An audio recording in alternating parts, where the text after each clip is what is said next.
Alright, today we're going to do a Huohuo guide video. I'll be honest with you, this is like making a guide on Luocha or something. It's a healer. I think most people build healers the same way. You know what I mean? The stats are pretty self-explanatory and shit. I think the question most people have, at least on my stream, is like, what Lightcone do you use? And a Huohuo versus Luocha, right? Now, do I do the smart thing and delay the answer to like the middle of the video, like every other, whatever. Okay. For general usage, I would prefer Luocha over Huohuo. I feel like Huohuo is pretty much mandatory to run with Tingyun if you want to use her ult buffing playstyle. Even if you stack full energy recharge, you do not ult as much as you think you would, okay? Hey, another video where Code answers the fucking question at the start of the video. XDD. Okay, I would still prefer Luocha for general usage for the player base rather than Huohuo because this requires 0 gear. If you have talent level 8 or 9, you only need 2000 attack for your Luocha and he's already full healing, right? People do say that, hey, what if you run higher attack for more healing on the lifesteal aura? You legit heal for like 120 more health every 1000 attack you get, including healing bonus. After 2.2k attack, you can build him tanky and shit, right? Which I need to fix my Luocha, but realistically, I would say Luocha does allow you to skip game mechanic more than Huohuo does. The main advantage of Luocha is healing outside of his turn, and I think most people realize how broken healing outside your fucking turn is because some bosses, or most enemy, have the bullshit double attack, right? And it kind of really saves your team a lot. Whereas Huohuo, I would say it's better on manual battle. Let's go for her abilities, right? Basic attack. Okay, I talked about this before, but the fucking names of Huohuo ability are like Talisman, Protection, Tail, Spiritual Domination, Possession, Ethereal Metaflow, Technique, Impeachment of Evil, Basic Attack, Stormcaller. I am the storm that fucking Stormcaller. Holy shit, this is the most badass name for a healer basic attack. God damn. What does Luocha have? Thorns of the Abyss. Okay, never mind. That's kind of badass as well. What the fuck? Nova. Why do healers have fancier basic attack name? Lucid Moonclaw, Shard Sword, Stormcaller, Thorns of the Abyss, Beneficent Lotus. Why? Fucking Stormcaller. I'm fine. I want to help. I want to help. Alright, anyways, right. Her basic attack is scales with HP. This shit does 0 damage. It's fine. It's whatever. Your skill, dispel 1 debuff from a single target ally, heals that ally and 2 ally next to them. I read this ability and then I read this ability and I just cry a little bit inside. I'm just sad. She's okay, but I feel like the game isn't really gonna make content around her because she's just a brute force healer, right? Her advantage was she can heal multiple targets on her E. Now, By Lu just got destroyed because Huohuo can heal multiple targets and cleanse debuff. By Lu is the strongest healer in the lore, and Jing Yuan is the strongest. Okay, our general is strong, I believe, right? So her skill is quite simple. You heal 1 target and 2 people around it. The initial target will get a cleanse as well, so that's fucking beautiful, right? Your ult is quite simple, right? Your ult costs 140 energy. It regenerates all ally energy equals to 20% of their max energy, and at the same time increase their attack by 40%. Shut up! Shut up! At the same time increase their attack by 40% for 2 turns, right? This is talent level 10, right? So essentially what this ultimate does is it gives your ally 1 turn worth of energy, and it increases their attack by 40% for 2 turns. For ultimates that regenerate your energy, so for example, Tingyun ult giving you 50 to 60 energy, and Huohuo ult giving you 20% energy. This energy does not scale with energy recharge. However, everything else in the game scales with energy recharge. So if you get energy from your trace, from your fucking Lightcone, it scales with energy recharge. If you get energy from your Eidolon, it also scales with energy recharge, right? And even on your talent, it scales with energy recharge. But energy from ult does not scale because that will be kind of broken if Tingyun ult someone and give them like 90 energy, right? So yeah, I think the biggest misconception is, once I already said it, right? You don't get your ult as much as you think you do because you don't spam your E every single turn, right? I mean, I guess you can, but is it worth worth it? Probably not, right? Like, this character is really good on manual battle. On auto battle, she kind of ults on weird times, so you may not make fully use of your energy ult. So far, she does seem to use her ult last if all your teammate has ult, so that is good. Her skill set is so far quite simple, right? E to heal 3 target, cleansing the initial target, ult to give everyone energy, and 40% attack, right? That's pretty good. 40% attack is decent, all right? But attack buff isn't as meaningful as other source of buff, right? But it's there, it's nice. And her talent, here's the paragraph, right? After using your skill, you get a buff for 2 turns. This buff will heal your ally whenever they take a turn or use their ult, equal to her max health. When they're below 50% health, they get an auto heal, right? This also gives you 6 debuff cleanse. The cleanse activates on their turn because the heal activates on their turn, right? This is like Abyssal Aura from Luocha, basically. It's a weaker heal, but it does have a cleanse. Yeah, the main difference is Luocha heal is much stronger because of his fucking trace as well, right? Was it this one? Yeah. One of the traits makes the healing from the lifesteal aura really high, and Luocha also have better single target heal. For Huohuo, she has more cleanses, and the debuff cleanses on your ally turn, so it's really good. Huohuo heals when your ally takes a turn with her passive. Luocha heals the more attacks your team does as well, right? So there's that as well. For skill trace priority, I would go for ultimate, then skill, and then talent. Yeah, let's go for her traces. Her first trace is crowd control resist debuff by 35%. This is meaningless. This serves zero purpose. This might as well not be there. The main reason why I say this is like meaningless is like even Luocha 70% is closer to 40 to 50% resistance on crowd control if you're playing versus some bosses, because bosses have base chance to hit on top of their effect hit rate, right? So this feels more like 40 to 50%, which means this feels more like 15 to 20%, right? So I still would build resist on my healers, right? Bonus ability. Next one, when the battle starts, you get 1 stack of your passive. All ally gets 1 tick of healing, basically. And whenever her talent is triggered, Huohuo regenerates 1 energy.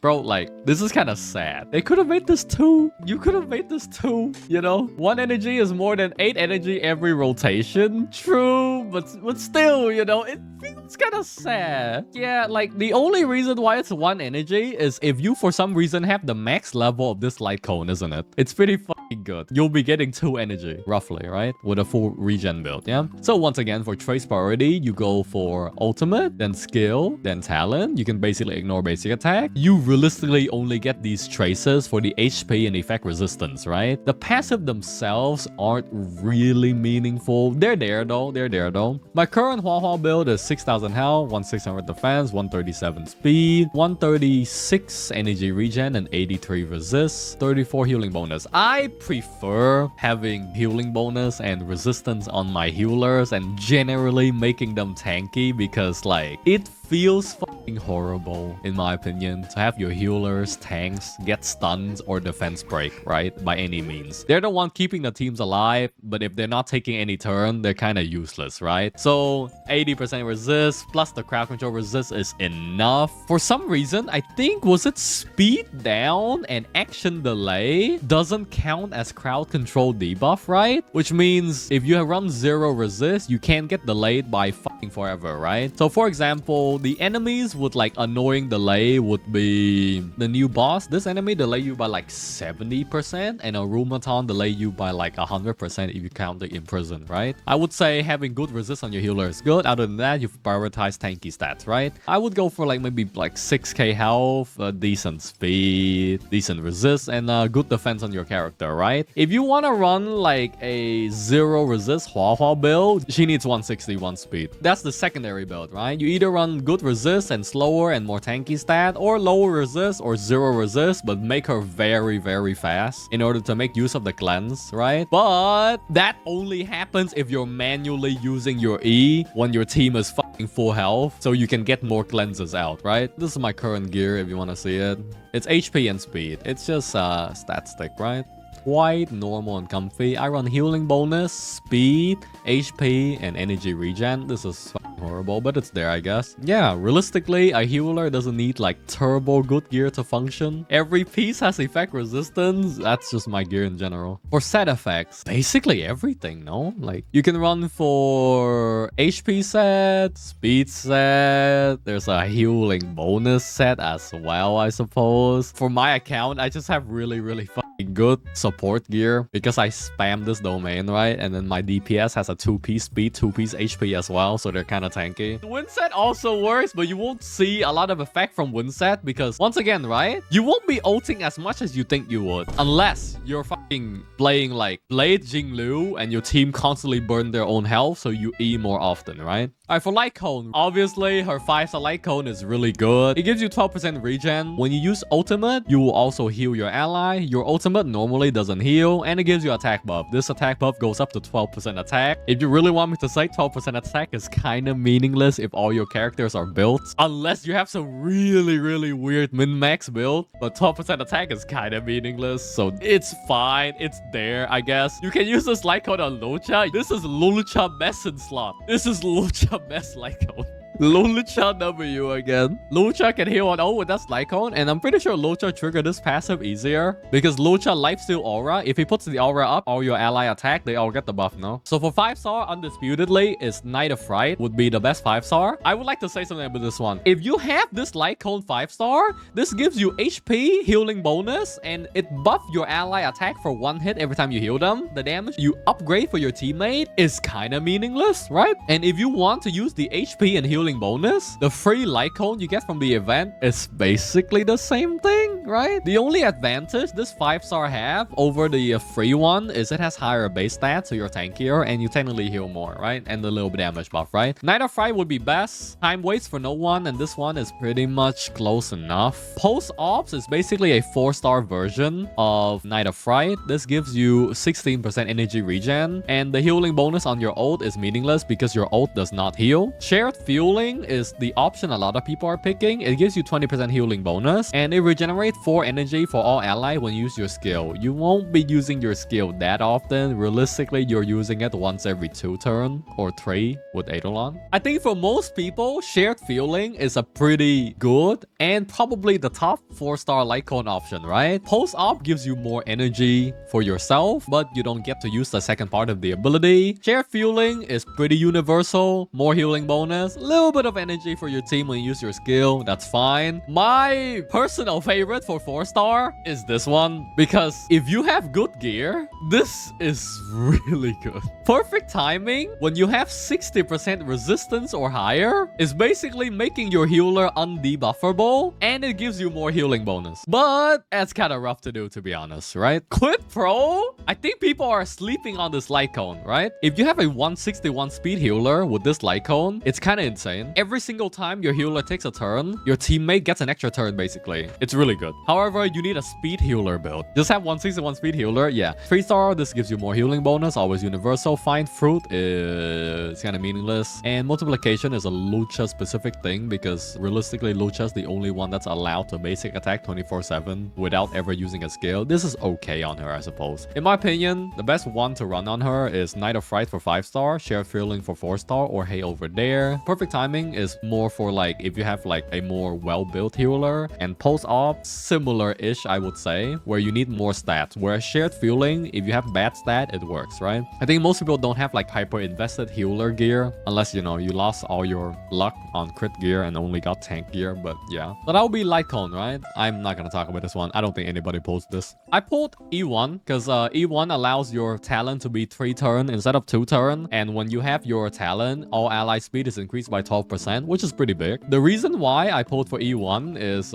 it makes her skill point positive. At E0, she's skill point neutral, and E1 is skill point positive because your passive now lasts 3 turns instead of 2, which is kinda busted, just slightly busted, right? But usually, for my account, I pull E1 on my healers and tanks, whereas my DPS is E0 because I feel like DPS usually get a breakpoint at E2 or E4. Let's go for team comp, right? My favorite team comp is the team you see here. It's Tingyun, Jinglu, Blade, and Huohuo. The only thing holding this team back is Tingyun is still horny for Blade, so she keeps perma-ulting Blade. Other than that, if Tingyun start ulting Jinglu on auto battle, this team is fucking perfect. But man, I'm still molding. Just make my Tingyun auto battle AI ult my Jinglu instead, right? Other than that, I just manual, right? I feel like if you want to make full use of Huohuo playstyle, giving your team energy, Tingyun Huohuo is basically mandatory because Huohuo can also make Tingyun ult more often. Jinglu is really hungry to get her ult more often as well, so that's that. Blade, I guess him ulting more is fine, but he doesn't really need it, right? She generally will try to ult last, which is a welcome thing. Once again, the only thing bad about this team on auto is Tingyun keeps ulting Blade, right? Jinglu and Blade combination, I think everyone knows how strong it is because Jinglu burns HP, which also triggers Blade passive. You can run Huohuo with realistically any other harmony, like Asta, Yukong, or Rania, most likely, right? I already did MOC though. I mean, I guess I can run another MOC run. People really want to see it. In my dreams though, my little dream that my chat showed me. What do you guys think if MOC needs 3 teams instead of 2? Would that be a little bit too tilting? Let me do this, and this, and this, and this. Let me give an attack buff. Let's just go into my ult state really quick. Blade of Moonlight. In lunar flame. In lunar flame. E here.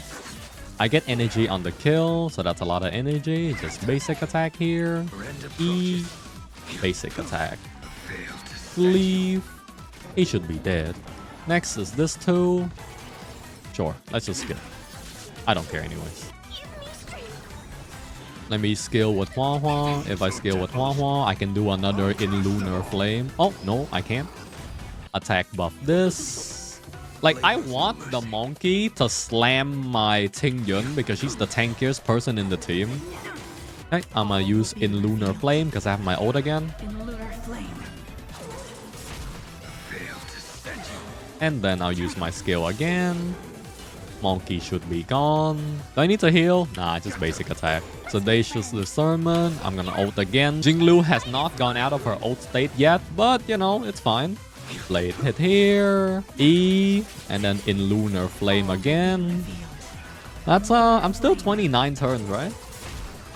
That's still 29? Yeah, that's still 29. That's still 1 cycle on that team. Jinglu just never exit the mode, right? That's basically how I run that team. I feel like that team is like really good and really comfy. Nice E6? Oh, what do you mean? It's like E1, E0. What if you use Yukong in that team? I guess you can use Yukong in that team because like these two doesn't really use skill point, but with Yukong, you need ramp up time. Whereas with Tingyun, it doesn't really matter because it's once every 3 turns. Paul has the worst 4-star on a banner ever. Yeah, but like, do you pull a 5-star banner for the 4-star? I feel like that doesn't happen anymore, to be honest, unless you have like a completely new account and the 4-star on the banner matters. But most people pull a 5-star character for the 5-star. But you also get Eidolon that you can never use. Yeah, I mean, like the worst thing about gacha game is you pull a character and then you hit your inventory and you realize you have no gear. Okay, that was a bad example. That's usually what happens. You pull the character, that you save resource, pull for the character.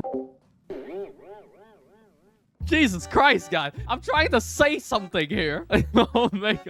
Oh, okay, whatever. Stupid whale, right? XDD. Never whales for Eidolon. Fucking whales for turbo gear, I guess. Very relatable. You know what? I did that all on purpose so my editor can do a funny edit. Trust me, I'm a content creator brain. I planned all that. I write scripts for my video, trust. Alright, so I think that'll be it for the very comfy, relaxing Huohuo guide, right? She's not really complicated. She's a healer. She does healer things. A little bit of buffing as well. Pretty good, right?